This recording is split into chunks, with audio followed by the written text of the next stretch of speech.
बस गाड़ियाँ रोक दी है।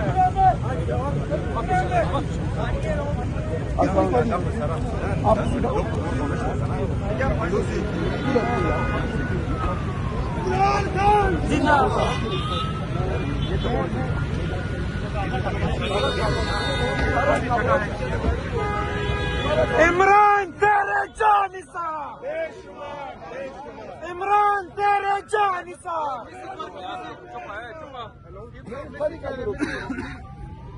मेजोरिटी गाड़ियाँ रोक दी। आप क्या कहेंगे सीएम साहब जो पंजाब गवर्नमेंट कर रही है?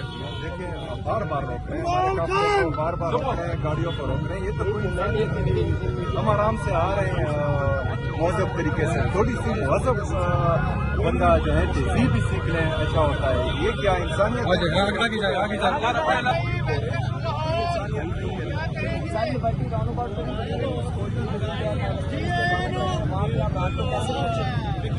वहाँ पर तो हम सिर्फ जा रहे हैं घर से कहना तो हमने नहीं किया।